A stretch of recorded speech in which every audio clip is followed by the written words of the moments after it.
Since the world began there have been two Jeremies. The one wrote a Jeremiad about usury, and was called Jeremy Bentham. He has been much admired by Mr. John Neal, and was a great man in a small way. The other gave name to the most important of the exact sciences, and was a great man in a great way, I may say, indeed, in the very greatest of ways.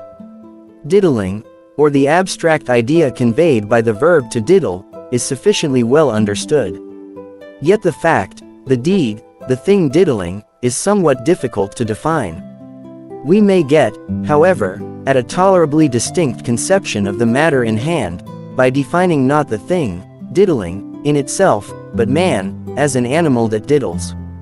Had Plato but hit upon this, he would have been spared the affront of the picked chicken. Very pertinently it was demanded of Plato, why a picked chicken, which was clearly a biped without feathers, was not, according to his own definition, a man. But I am not to be bothered by any similar query. Man is an animal that diddles, and there is no animal that diddles but man. It will take an entire hen co-op of picked chickens to get over that. What constitutes the essence, the nair, the principle of diddling is, in fact, peculiar to the class of creatures that wear coats and pantaloons. A crow thieves, a fox cheats, a weasel outwits, a man diddles. To diddle is his destiny. Man was made to mourn, says the poet. But not so. He was made to diddle. This is his aim, his object, his end. And for this reason when a man's diddled we say he's done. Diddling, rightly considered, is a compound, of which the ingredients are minuteness, interest, perseverance, ingenuity, audacity, nonchalance, originality, impertinence, and grin. Minuteness. Your diddler is minute. His operations are upon a small scale. His business is retail, for cash, or approved paper at sight. Should he ever be tempted into magnificent speculation, he then, at once, loses his distinctive features, and becomes what we term, financier. This latter word conveys the diddling idea in every respect except that of magnitude. A diddler may thus be regarded as a banker in pedo, a financial operation, as a diddle at Brobdingnag. The one is to the other, as Homer to Flaccus, as a mastodon to a mouse, as the tail of a comet to that of a pig. Interest. Your diddler is guided by self-interest. He scorns to diddle for the mere sake of the diddle. He has an object in view, his pocket, and yours. He regards always the main chance. He looks to number one. You are number two, and must look to yourself. Perseverance. Your diddler perseveres. He is not readily discouraged. Should even the banks break, he cares nothing about it. He steadily pursues his end, and ut canis accorio nunquam abster rebitur uncto. So he never lets go of his game. Ingenuity. Your diddler is ingenious. He has constructiveness large. He understands plot. He invents and circumvents. Were he not Alexander he would be Diogenes. Were he not a diddler, he would be a maker of patent rat traps or an angler for trout. Audacity. Your diddler is audacious. He is a bold man. He carries the war into Africa. He conquers all by assault. He would not fear the daggers of Fray Heron. With a little more prudence Dick Turpin would have made a good diddler. With a trifle less blarney, Daniel O'Connell. With a pound or two more brains Charles XII. Nonchalance. Your diddler is nonchalant. He is not at all nervous. He never had any nerves. He is never seduced into a flurry. He is never put out, unless put out of doors. He is cool, cool as a cucumber. He is calm, calm as a smile from Lady Berry. He is easy, easy as an old glove, or the damsels of ancient Baiae. Originality. Your diddler is original, conscientiously so. His thoughts are his own. He would scorn to employ those of another. A stale trick is his aversion. He would return a purse, I am sure, upon discovering that he had obtained it by an unoriginal diddle. Impertinence. Your diddler is impertinent. He swaggers. He sets his arms akimbo. He thrusts his hands in his trousers pockets. He sneers in your face. He treads on your corns. He eats your dinner. He drinks your wine. He borrows your money. He pulls your nose. He kicks your poodle, and he kisses your wife. Grin. Your true diddler winds up all with a grin. But this nobody sees but himself. He grins when his daily work is done, when his allotted labors are accomplished, at night in his own closet, and altogether for his own private entertainment. He goes home. He locks his door. He divests himself of his clothes. He puts out his candle. He gets into bed. He places his head upon the pillow. All this done, and your diddler grins. This is no hypothesis. It is a matter of course. I reason a priori, and a diddle would be no diddle without a grin. The origin of the diddle is referable to the infancy of the human race. Perhaps the first diddler was Adam. At all events, we can trace the science back to a very remote period of antiquity. The moderns, however, have brought it to a perfection never dreamed of by our thick-headed progenitors. Without pausing to speak of the old saws, therefore, I shall content myself with a compendious account of some of the more modern instances. A very good diddle is this. A housekeeper in want of a sofa, for instance, is seen to go in and out of several cabinet warehouses. At length she arrives at one offering an excellent variety. She is accosted, and invited to enter, by a polite and voluble individual at the door. She finds a sofa well adapted to her views, and upon inquiring the price, is surprised and delighted to hear a sum named at least 20%, lower than her expectations. She hastens to make the purchase, gets a bill and receipt, leaves her address, with a request that the article be sent home as speedily as possible, and retires amid a profusion of bows from the shopkeeper. The night arrives and no sofa. A servant is sent to make inquiry about the delay. The whole transaction is denied. No sofa has been sold, no money received, except by the diddler, who played shopkeeper for the nonce. Our cabinet warehouses are left entirely unattended, and thus afford every facility for a trick of this kind. Visites enter, look at furniture, and depart unheeded and unseen.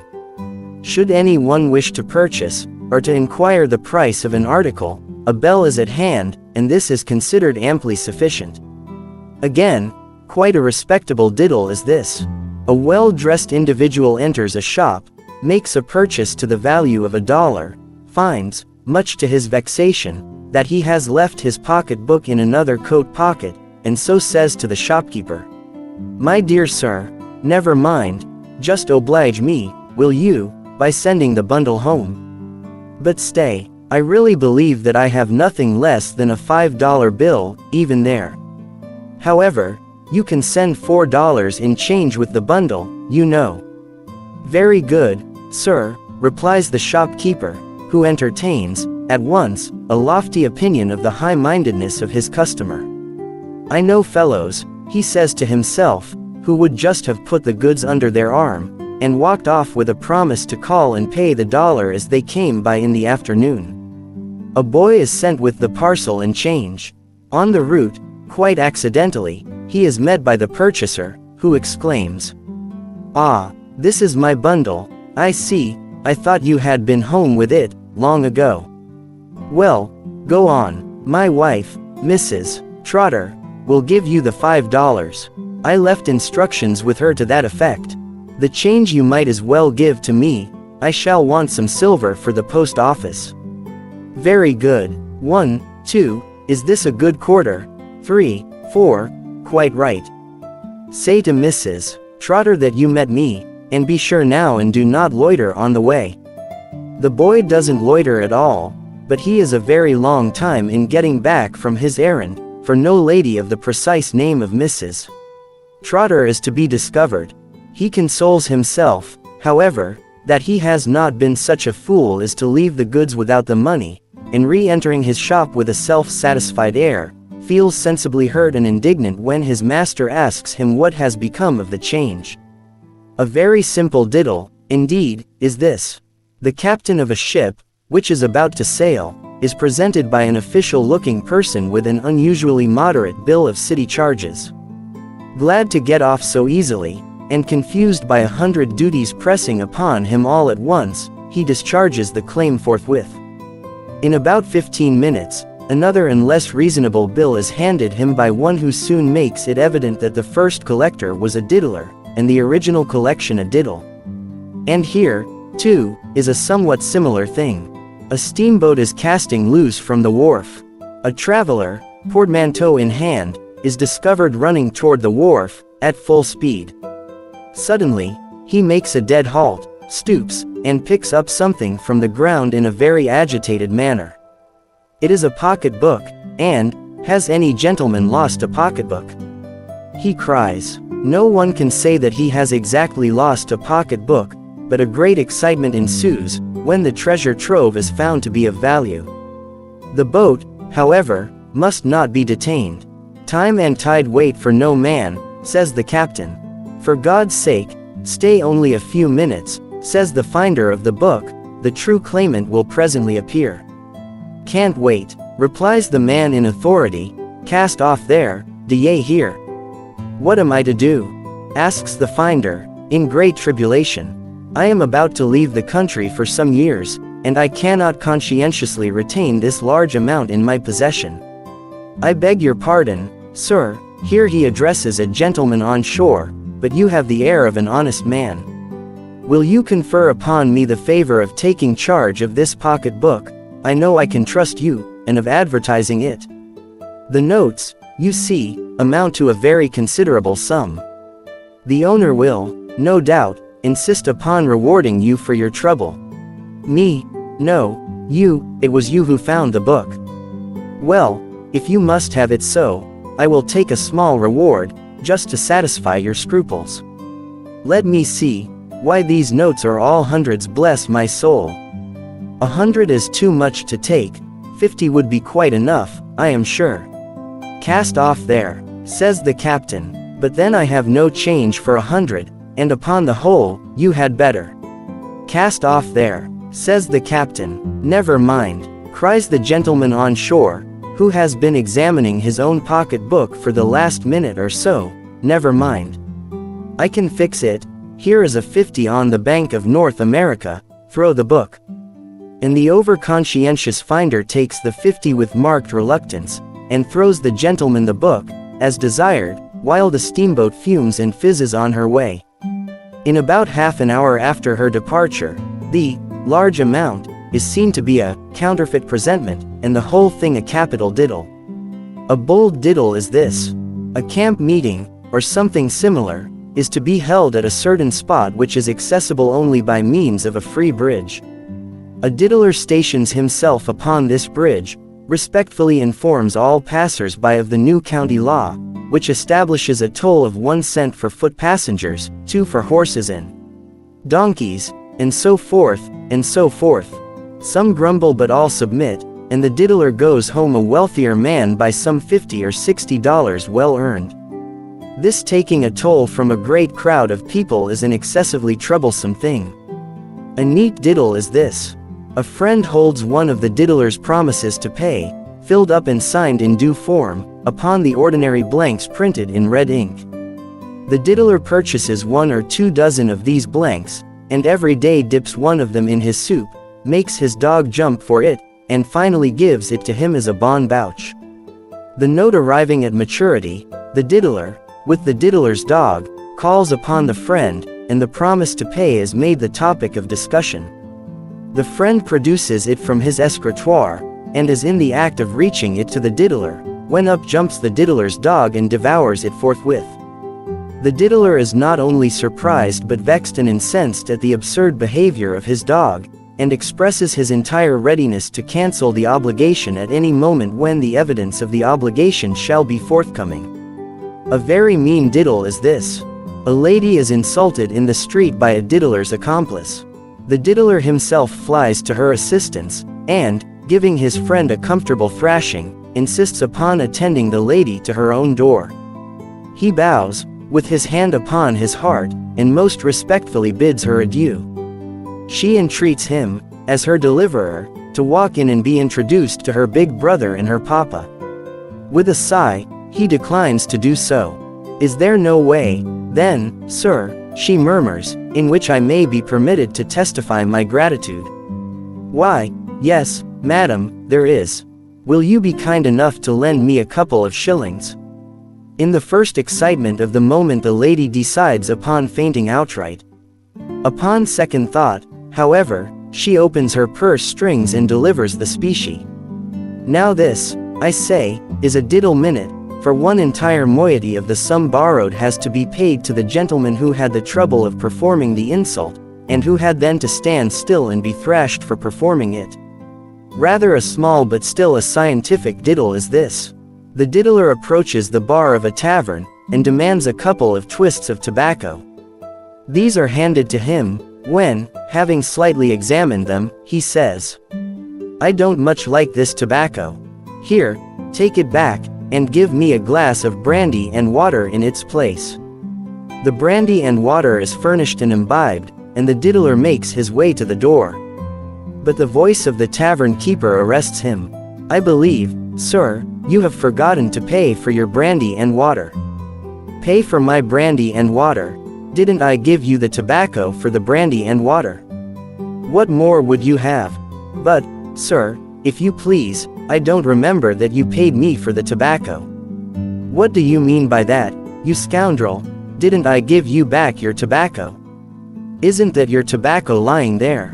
Do you expect me to pay for what I did not take?" "But, sir," says the publican, now rather at a loss what to say, "but sir." "But me no buts, sir," interrupts the diddler, apparently in very high dudgeon, and slamming the door after him, as he makes his escape. "But me no buts, sir, and none of your tricks upon travelers."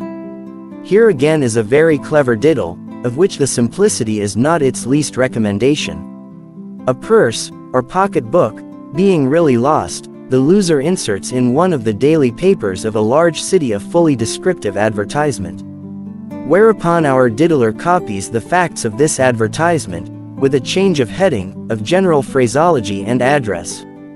The original, for instance, is long, and verbose, is headed, "A Pocket Book Lost," and requires the treasure, when found, to be left at number 1 Tom Street. The copy is brief, and being headed with "Lost" only, indicates number 2 Dick, or no.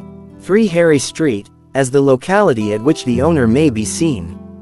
Moreover, it is inserted in at least 5 or 6 of the daily papers of the day, while in point of time, it makes its appearance only a few hours after the original. Should it be read by the loser of the purse, he would hardly suspect it to have any reference to his own misfortune. But, of course, the chances are 5 or 6 to 1, that the finder will repair to the address given by the diddler, rather than to that pointed out by the rightful proprietor. The former pays the reward, pockets the treasure and decamps. Quite an analogous diddle is this. A lady of ton has dropped, somewhere in the street, a diamond ring of very unusual value. For its recovery, she offers some $40 or $50 reward, giving, in her advertisement, a very minute description of the gem, and of its settings, and declaring that, on its restoration at no so and so, in such and such avenue, the reward would be paid instanter, without a single question being asked.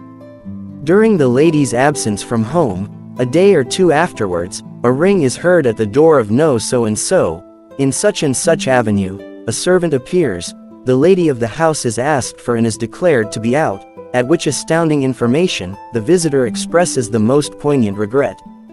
His business is of importance and concerns the lady herself. In fact, he had the good fortune to find her diamond ring. But perhaps it would be as well that he should call again. "By no means," says the servant, and, "By no means," says the lady's sister and the lady's sister-in-law, who are summoned forthwith.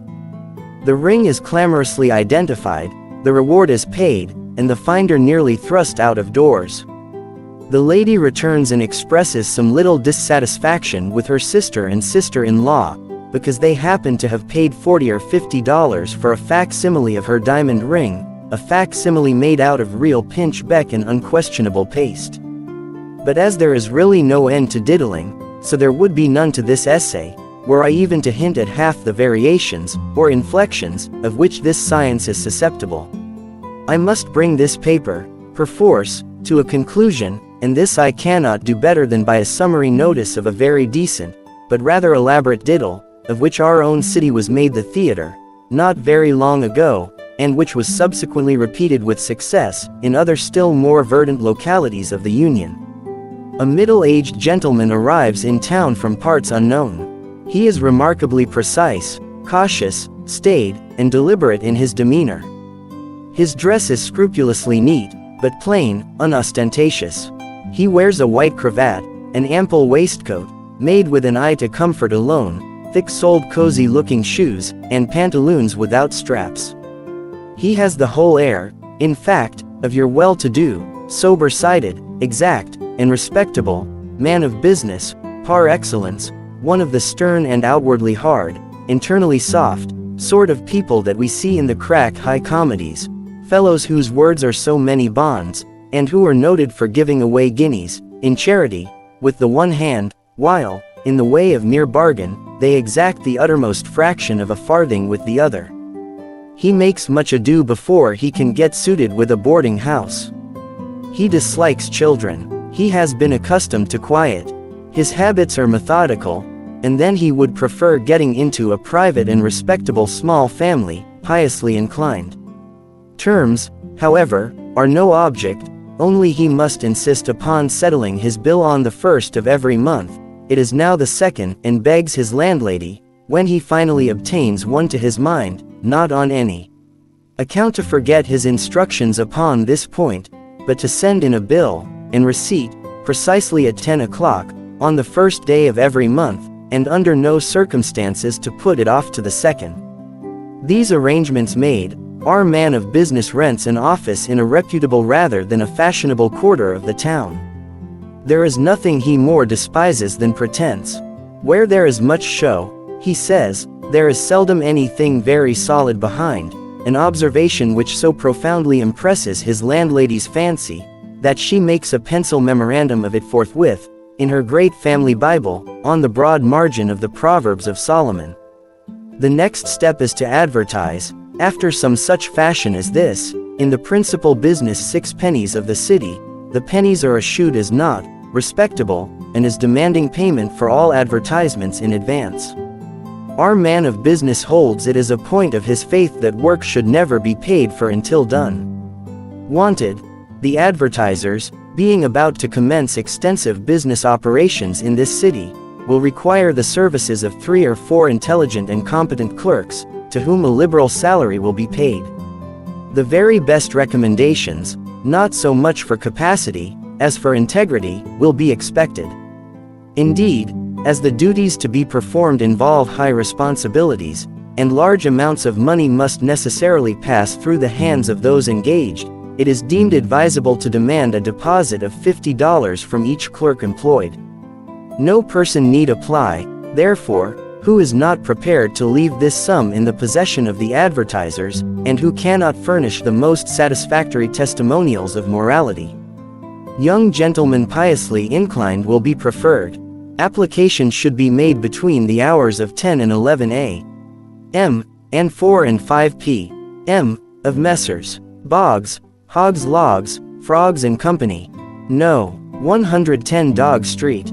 By the 31st day of the month, this advertisement has brought to the office of Messrs. Boggs, Hoggs, Logs, Frogs, and Company, some 15 or 20 young gentlemen piously inclined. But our man of business is in no hurry to conclude a contract with any. No man of business is ever precipitate, and it is not until the most rigid catechism in respect to the piety of each young gentleman's inclination, that his services are engaged and his $50 receipted for, just by way of proper precaution, on the part of the respectable firm of Boggs, Hoggs, Logs, Frogs, and Company. On the morning of the 1st day of the next month, the landlady does not present her bill, according to promise, a piece of neglect for which the comfortable head of the house ending in OGS would no doubt have chided her severely, could he have been prevailed upon to remain in town a day or 2 for that purpose. As it is, the constables have had a sad time of it, running hither and thither, and all they can do is to declare the man of business most emphatically, a hen knee high, by which some persons imagine them to imply that, in fact, he is n.e.i., by which again the very classical phrase non est inventus is supposed to be understood. In the meantime the young gentlemen, one and all, are somewhat less piously inclined than before, while the landlady purchases a shilling's worth of the Indian rubber, and very carefully obliterates the pencil memorandum that some fool has made in her great family Bible, on the broad margin of the Proverbs of Solomon.